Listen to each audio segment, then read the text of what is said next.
आज जसे तुम्ही सगळेजण साबळे सरांच्या पाठीमागे उभे राहिले आहात, शेवटपर्यंत ह्या लढ्यामध्ये सगळ्यांनी अशाच पद्धतीने एकनिष्ठतेने उभे राहा. तर मला खूप जणांनी विचारलं, तुमच्यासोबत लोक नाहीये, समाज तुमचा खूप कमी आहे, आज जुन्नरमध्ये तुमच्या समाजाची संख्या जास्त आहे. त्यांना मी एकच उत्तर दिलं, आम्हाला गर्दीपेक्षा दर्दी माणसं ज्यांना सत्तेची जाणीव आहे अशा लोकांची सहकार्यासाठी गरज आहे.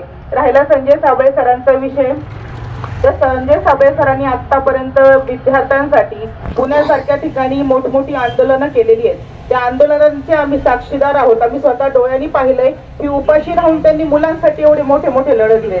वसतिगृहातल्या मुलांना राहण्याची सोय नव्हती. गोडेगाव ठिकाणी सुद्धा त्यांनी महिनाभर लढा दिलेला आहे. आणि विद्यार्थ्यांसाठी फेलोशिप मिळावी म्हणून ते नेहमी संघर्ष करत असतात. आणि अशा माणसावरती ज्यावेळेस आपण खंडणीसारखा खोटा गुन्हा दाखल करतोय, ही खूप हास्यास्पद गोष्ट आहे. गुन्हा दाखल करणाऱ्यांनी एकदा विचार करायला पाहिजे की आपण जे बोलतोय ते आपली बुद्धी जागेवर ठेवून बोलतोय का. एवढंच बोलते आणि थांबते.